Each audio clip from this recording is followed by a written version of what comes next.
So today here my friend Dr. Bethel is here again. So I'm going to be talking today and reading a little bit. Here we go from chapter 9 of the Bhagavad Gita, the royal science of the mysteries of divine communion.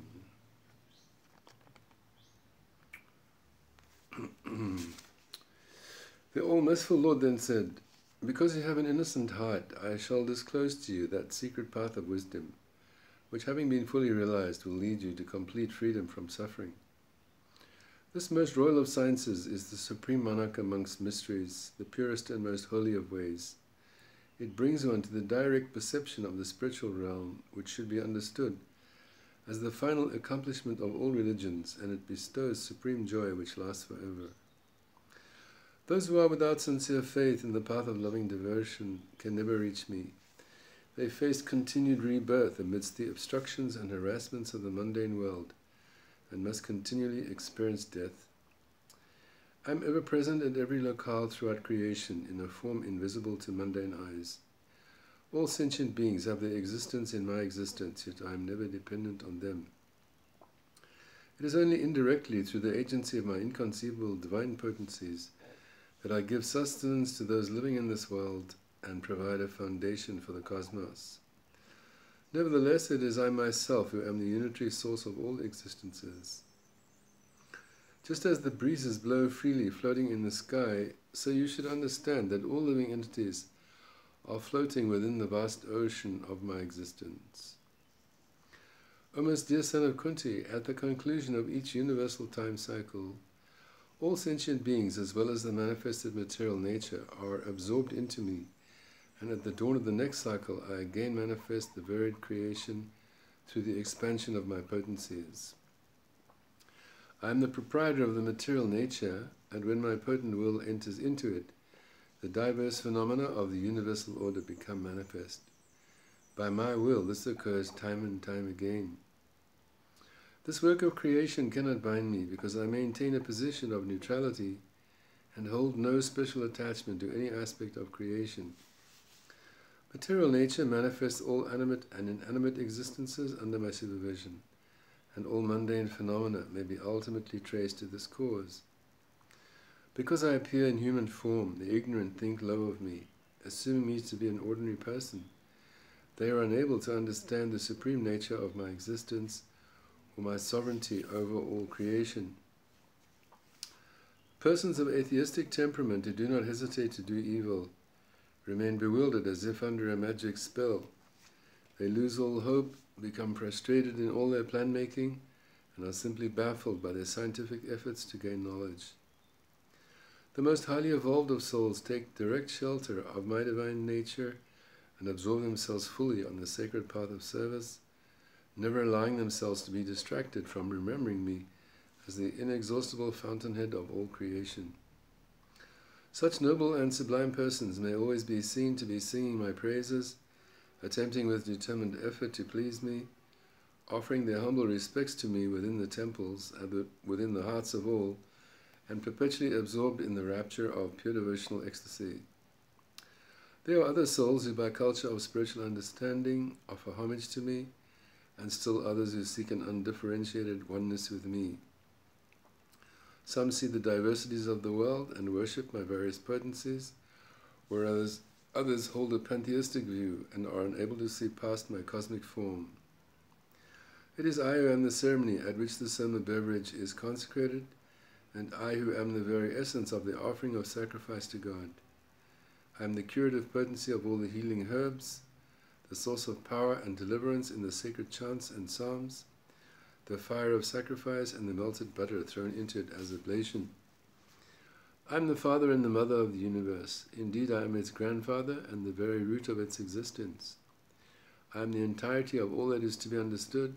I purify all that comes into contact with me, and I am myself the sacred sound Om and the Rig, Sama and Yajur Vedas. I am the supreme goal of life, the sustenance of all, the greatest master, the ever-present witness, the true home of everyone, the only safe shelter, and the most sincere friend. In me the universe has its primeval origins, and in me it will have its end. I am the limitless ground upon which everything rests, and the seed from which everything was born. My dear Arjuna, I provide heat to the world, and it is I who send forth the rains. I provide the nectar of life everlasting, yet I am also the Lord of death. Both the eternal and the temporal come from me. The process of Vedic sacrifice at which the summer beverage is consumed is described in the three Vedas as having the potency to cleanse one of all sin. Some Vedic scholars, therefore, carry out these sacrifices with a view towards gaining access to celestial paradises and enjoying the opulent pleasures of the gods. Having relished such great pleasures in the celestial realms, they must again return to this world and live under the shadow of death when the credits they have earned through their self-interested sacrifice have all been spent. Thus their study of the doctrines of the Holy Scriptures gains them only temporal happiness, because their desire is selfish. However, I come personally to meet their every requirement and ensure the full security of those who are undeviating in their remembrance of me and perpetually absorbed in a consciousness of pure devotion. Plagued with misunderstanding, souls offer faithful homage to other gods, yet all their offerings are really intended for me only. For I am the true enjoyer at all the sacrifices, and indeed their governing principle. Those who do not know this truth about me are out of touch with the absolute reality. Those who worship the Devas take birth in their company. Those who carry out ancestor worship go to be with their forefathers. Those who worship ghosts and evil spirits find their place with such creatures. But those who follow the sacred path of my divine service come to live with me personally.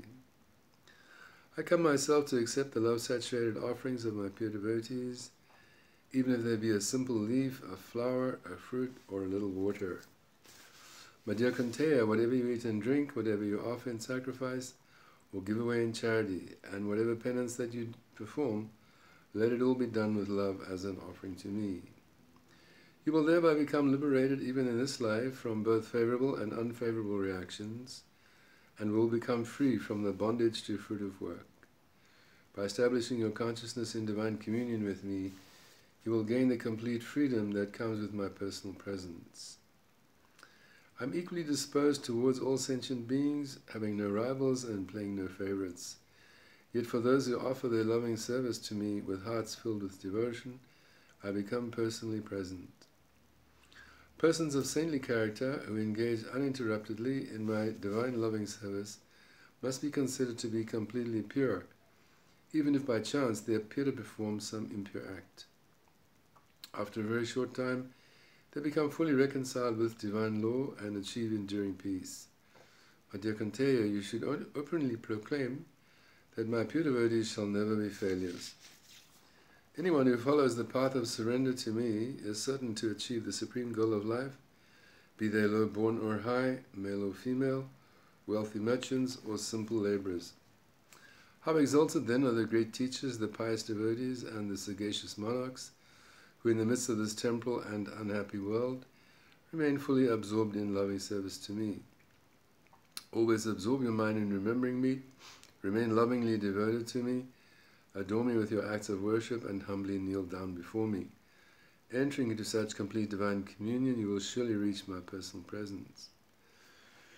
Excuse me.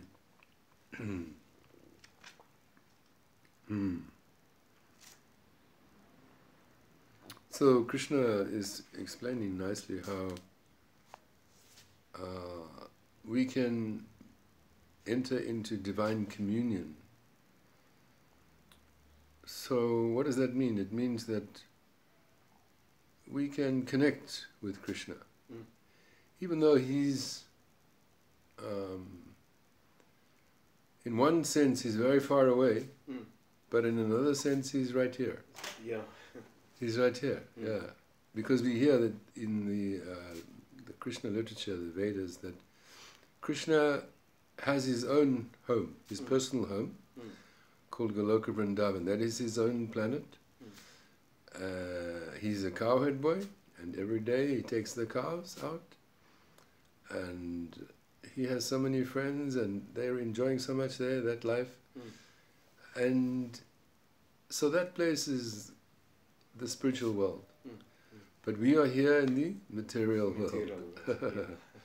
So it may seem that how am I going to connect with Krishna? Because he's in that world and I'm here. Yeah.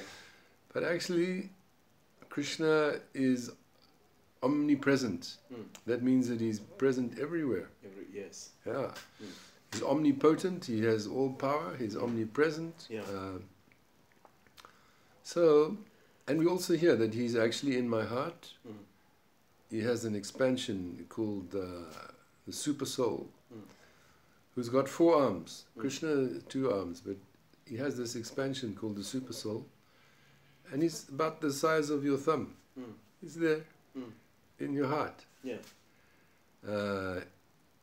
And next to him is me, the soul.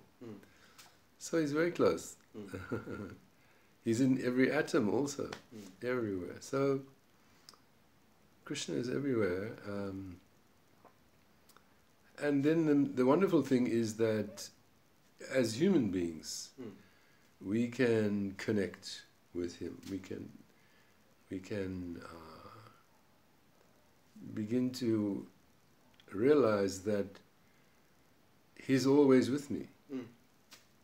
Always. And that is actually the goal of our lives, because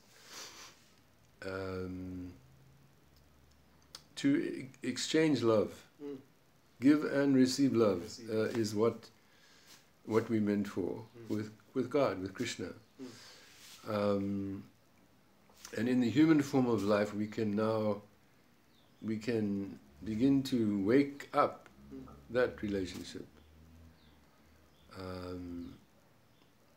So it's a wonderful thing that although there's millions and millions and millions of souls, billions of souls, so many souls, but yet each one has got this intimate relationship with Krishna. It's amazing that he can relate to each one of us individually, like that. So, and that's what the Guru, the spiritual master, comes to share with us, that like Prabhupada says, everyone's looking for a friend. But he says, that friend is right with you. Yeah. He's there, he's Krishna. Yeah? Yes. Why are you looking for a friend? You're looking for a friend, this one, that one. You want someone to joke with, to talk with, to love. It's Krishna. Yes. Yeah? Where do you want to look elsewhere for a friend? Yeah? So, of course, in the beginning we can't understand that. We can't feel that. Yeah? Okay. Yes. Yeah, Krishna, where's Krishna? Yes, Where's my friend? We can't. But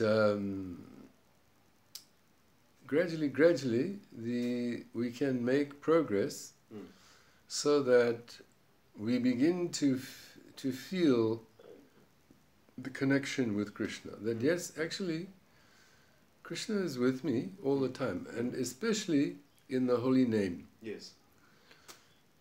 So that's why there's so much emphasis on this chanting of the holy name, because it's explained that this is what's called the sound incarnation. Oh yes. Krishna comes from the spiritual world. How does he come? In sound. Yeah, in sound. So this is a very amazing thing, that Krishna, that supreme person who is playing in the spiritual world, the cowherd boy, he's coming here in his holy name. Yes. Most people will think, but a name, how can a name be the same as the person? Hey, that's not possible. Bethwell, if you're working at Woolworths, and I'm sitting here and I say, Bethwell, you're not going to be here. The name is different. Yeah? Yes. You won't even hear me, nothing, there'll be no connection. Yeah? No connection. Bethwell, that's never going to help me be with you. Yeah? So that is why, because that sound is material. It's material. Bethwell. Huh? But Krishna is not a material sound. Yeah. We can understand that this is the material world, and Krishna says that he's got 3 energies.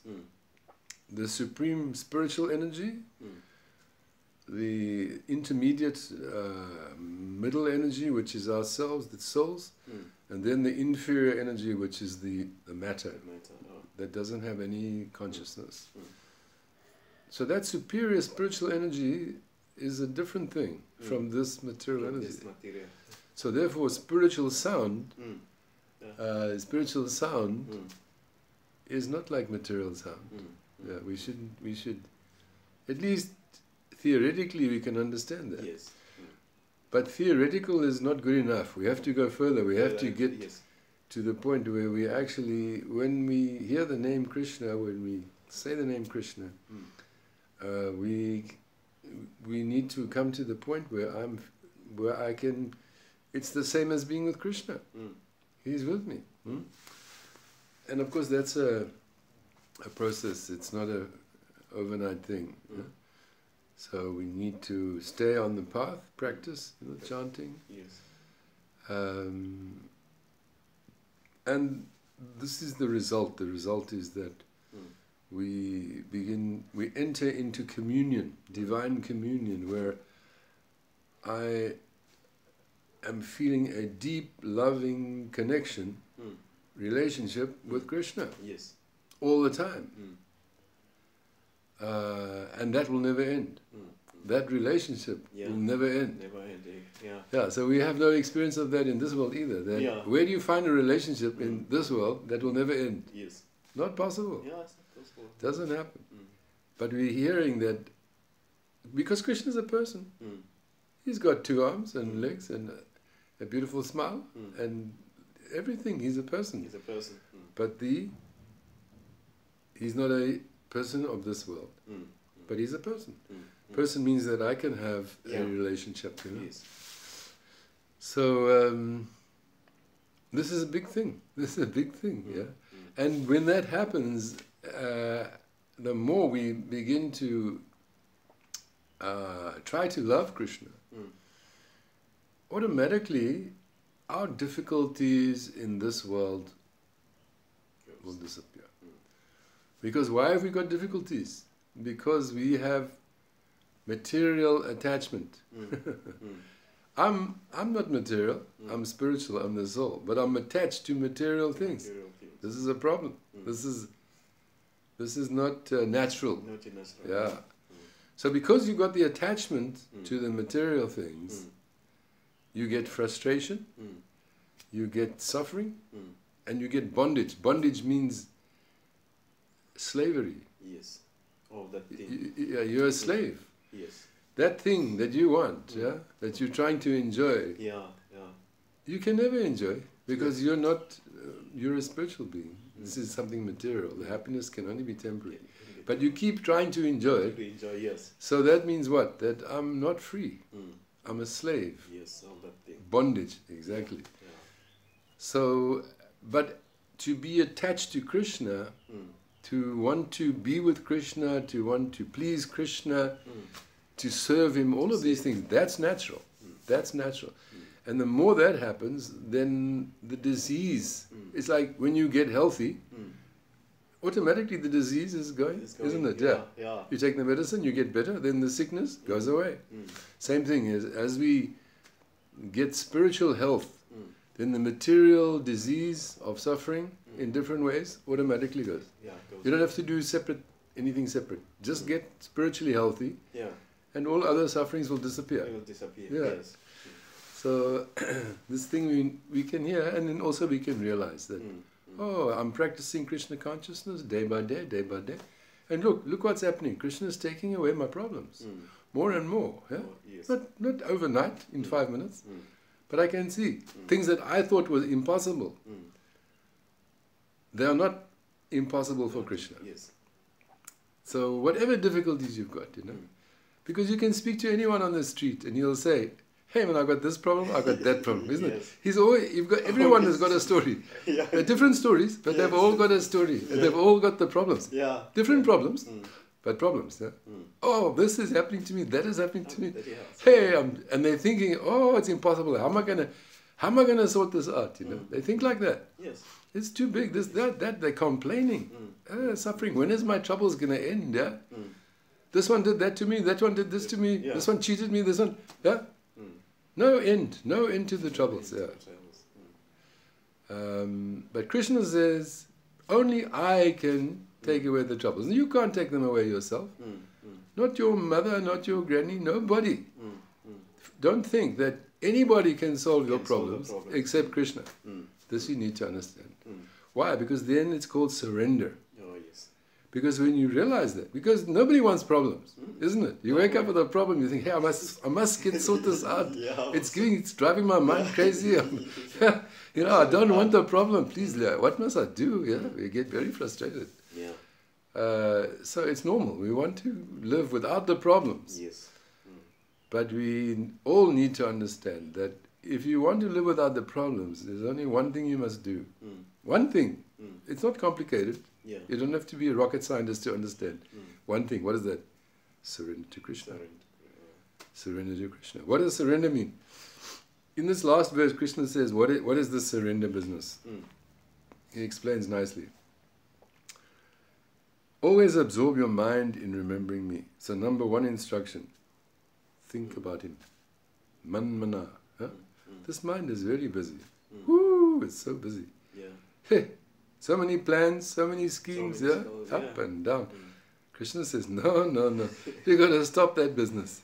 Making this plan, making that plan. Stop that plan, making business. Yeah. What must you do? You must think of me. He says like that. Mm. He's the Supreme Lord. Mm.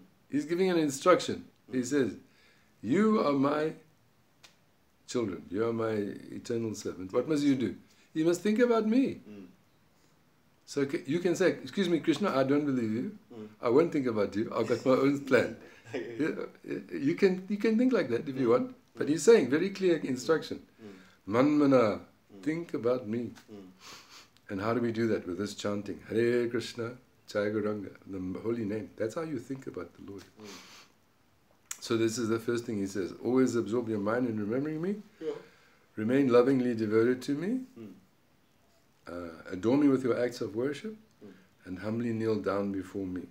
Entering into such complete divine communion, you will surely reach my personal presence. He's giving a guarantee. You do these things. You remember me. You remain devoted to me. Adore me with your acts of worship, and you humbly kneel down before me. What will happen? You will come to me. You will be with me. Guaranteed. Yes. So we can say, excuse me, no thanks. I don't believe this book, Bhagavad Gita. It's just an ordinary book. Yeah. Who is Krishna? What is he? We can think like that. Yeah. I mean, the other guy in Checkers the other day, I was giving out the flyer. Yesterday, I think. I give the man this Gauranga flyer. I say, this is Gauranga, this is the name of God. Psst, no, he says, this is not nonsense. He was actually very abusive. Oh.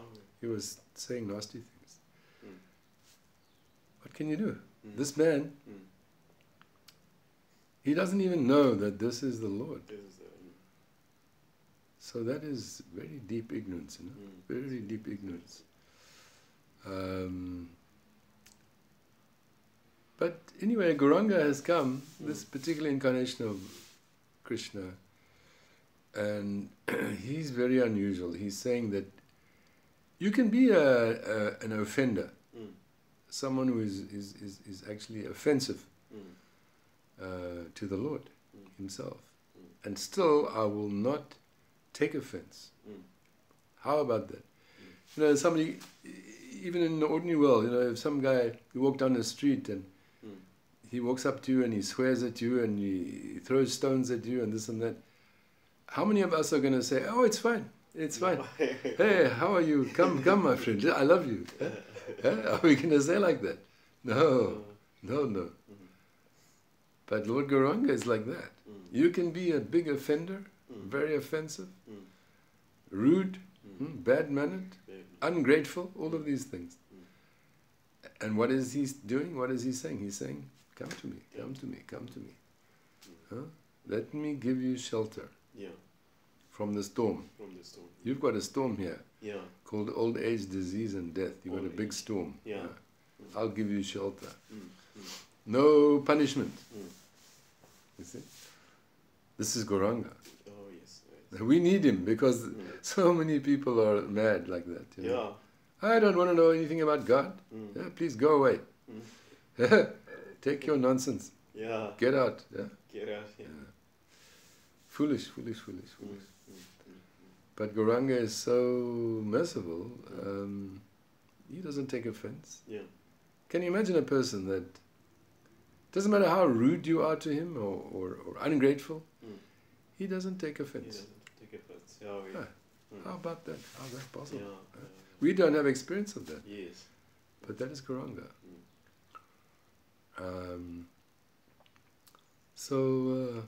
Yeah, this is the solution to our problems, you know. Mm. To take shelter of the Lord and His holy name, and make a permanent solution to our difficulties. Yeah, and beyond that is a life, as Krishna says in that chapter, free of suffering. I was just thinking, we don't have experience of that. We suffer here every day, different Yes. problem. But we think I'm happy. Even though I'm struggling, I'm in the traffic, this and that, Yeah. stomach ache, toothache, this, that. Yeah? I'm thinking I'm happy. I'm doing quite nicely. Yeah? We don't know what is happiness, actually. No, yes. We don't know. We don't know. But Krishna is saying, you want real happiness, no anxiety, no worries, no anger, nothing. Yeah. No, all those nasty things. You come home to the spiritual world. That is your real life. You cannot make this place perfect. No. Doesn't matter how big's your paycheck. You can't make this place perfect. No, you can't. Krishna says himself, Dukkalayam Shashvatam. This place is temporary, full of suffering. He should know. He made it. So, yeah, we just need to be steady, you know. Yeah. It's not going to happen in 5 minutes. Yes. But my guru would say like that, if you want to go to from Cape Town to Joburg, you get on the train. Yeah. It'll take some time, Yeah. but then you'll get there. Yeah, you'll get there. But you don't get off the train every 5 minutes. No, stay on the train. Stay on the train. Same thing. We want to get to the spiritual world. Yeah. It's not going to be 5 minutes, but stay on the bus, yeah, on the bhakti bus, and you'll get there. Yeah? Patience. The patient. These things: enthusiasm, patience, confidence. This is necessary. So now we're going to read a little bit from Srila Prabhupada. Okay.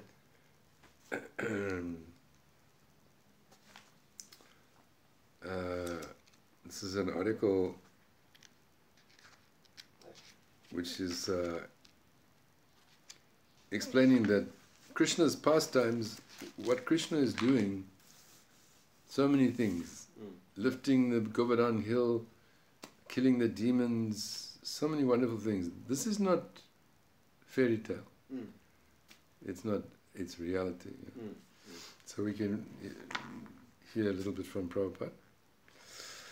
The following conversation between His Divine Grace A.C. Bhaktivedanta Swami Prabhupada and David Lawrence, a British school teacher, took place in August 1973 during an early morning walk in London. David Lawrence: in the Srimad Bhagavatam there seems to be a great deal of demonology, if you like. Now, I confess this raises problems for me. Are the references to, say, the demoness Putana taking Krishna on her lap and Krishna sucking her breast and killing her, is this to be taken literally or allegorically? Srila Prabhupada: literally. Mr. Lawrence: literally as a physical fact? Srila Prabhupada: yes. Of course, in the Bhagavatam there are some figurative stories similar to Aesop's fables. These are for instruction. Mr. Lawrence: what about the reference to Krishna and the unmarried gopis, the cowherd girls? You saw in your books that he treated them like dolls, yet they were well pleased with him. What is the main point of that passage? Srila Prabhupada: when the Bhagavatam says Krishna treated the gopis like dolls, that means the gopis danced just according to his desire. Mr. Lawrence: is that to be taken literally, or is there some symbolic meaning? Srila Prabhupada: no, literally.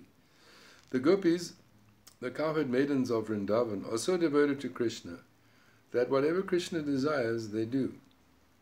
Mr. Lawrence: I must confess, these activities of Krishna's are quite beyond my comprehension. Srila Prabhupada: yes, they are very difficult for ordinary people to understand. That is why this portion of Krishna's life is depicted in the 10th canto of Srimad Bhagavatam. 9 cantos are devoted to understanding Krishna's supreme position. Then Krishna's intimate lila or pastimes are described in the 10th canto. But if one tries to read the life and pastimes of Krishna without understanding that he is the Supreme Personality of Godhead, one will be misled. Therefore the Bhagavatam begins by explaining the Supreme Lord as the original source of the creation, Janmad Yasya Yataha. The Bhagavatam doesn't abruptly introduce Krishna's pastimes with the gopis. In the spiritual world, Krishna has unlimited varieties of activities. The activities in this material world are only a perverted reflection of those in the spiritual world. But out of foolishness, we take Krishna's activities to be like ours. Krishna loved the gopis were young girls, and Krishna was a young boy, and he loved them. But here, the so-called love between a young boy and girl is lust. Therefore it is condemned. But in the love between Krishna and the gopis, there is not a trace of lust. Here, lust is going on in the name of love. And because it is not love, it doesn't continue very long. It breaks. But in the history of the spiritual world, you don't find that the love between the gopis and Krishna broke at any time. That is the difference between lust and love. Mr. Lawrence. In the West, one in 3 marriages is destined to break up. That's what they say now, 1 in 3. Srila Prabhupada, just see. And they are trying to drag their lusty ideas into Krishna's pastimes. Generally, rascals claim that Krishna's pastimes with the gopis support their own lusty activities. Krishna acts lustily, so I can also. This is a gross misunderstanding. People who think like this do not take into account that here in the material world, so-called love is lust, and it breaks. But in the love between Krishna and the gopis, there is no breaking, only increase.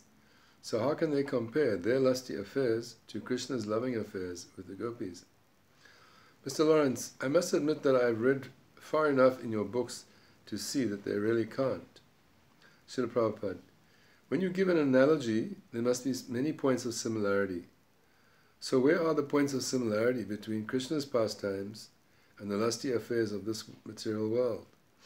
These rascals are so dull-headed that they don't even have a logical argument. They are comparing the lusty affairs of this material world to the affairs of Krishna and the gopis. But where is the similarity? Mr. Lawrence, there's never any mention at all of lust or animal desire, is there? Srila Prabhupada, no. For example, the Bhagavatam describes everything about Krishna's dancing with the gopis. They're kissing, they're embracing, and so on. But there is no mention of contraceptives, and the gopis never become pregnant. So how can we compare Krishna's loving affairs with the gopis to the lusty affairs of this material world? Mr. Lawrence, it can't be done. Another question, I was reading a book, one not put out by the Krishna Consciousness Movement, about Lord Chaitanya, Lord Gauranga, and it said that the manifestations of Krishna consciousness he showed during kirtan and so on were manifestations of madness. Can you comment on that? Srila Prabhupada, when a man is himself mad, he'll find others mad. Mr. Lawrence, he'll see a reflection of himself. Srila Prabhupada, yes. This misunderstanding is condemned in Bhagavad Gita, where Krishna says, Avajananti mam mudha. Because when I come to this world, I come in a human form, rascals take me for an ordinary human being. The word mudha means rascals or asses. So Lord Chaitanya, Lord Gauranga is Krishna himself, but the fools and rascals take him for an ordinary human being. Mr. Lawrence, they are just talking from within their own experience. They can't imagine what happens when God presents himself as a man. Srila Prabhupada, when they hear that Krishna lifted Govardhan hill, they think, this is mythology. But if Krishna is actually God, is it very difficult for him to lift a mountain? He's floating so many heavy planets in the sky. So if Krishna can make so many planets weightless, is it very difficult for him to make Govardhan hill weightless? These things are very easy for devotees to understand, but non-devotees cannot understand them. Therefore in the Bhagavad Gita, Krishna clearly says, Bhaktya mam abhijanati. Only through devotional service can one understand me. So if you want to understand Krishna and Krishna's pastimes in truth, you must take to the process of devotional service. I don't know if I told you that story. There was this one saintly man in South India, in a temple there, when Lord Gauranga was present. And every day he was sitting with the Bhagavad Gita and trying to read the Gita aloud, but he was making many mistakes with the pronunciation. He was actually, he couldn't read properly. He didn't understand the language properly. He would just turn the pages. Every day he's sitting there, and he was also crying. So Lord Gauranga came there and he saw this man. He said, "What is going on here? You're sitting, I see you every day with the Bhagavad Gita. You can't pronounce the words properly. And the people, they're laughing at you because you don't say the words right. But I see you crying as well. What's going on?" So this man said, "My guru, my teacher said that I must read Bhagavad Gita every day. So even though I'm not qualified, I can't read properly, but because my guru has given me an instruction, I must try. So then I come here every day and I read, even though I'm making mistakes with the pronunciation and so forth. But when I open the Bhagavad Gita and I remember that Krishna, even though he is the Supreme Lord, still, he is taking the reins of the chariot and being the driver, the servant of his friend Arjuna. Although he's the Supreme Lord, he's being the servant as the driver of the chariot. And when this man says that, when I think about this, that Krishna is so humble, he's serving his friend Arjuna, he's driving the chariot, even though I cry. So Lord Gauranga said, you perfectly understand Bhagavad Gita, perfectly. Even though he's reading it with so many mistakes, but because his heart is feeling so much love for the Lord, therefore he's perfect. So the same, sometimes we think, well, this Bhagavad Gita is very, very high philosophy, yeah? How can I understand everything? But actually, even if you just listen to that sound of the words of the Lord, and you don't understand everything, that's okay. But because your heart is sincere, you want to hear what the Lord has to say, you want to, you have some faith in the Lord, yeah?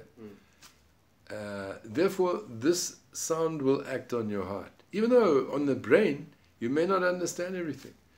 So we should always remember that this is not some academic thing. I sit down and I become a big scholar, and I study and then I know Bhagavad Gita. No, it's not a material book.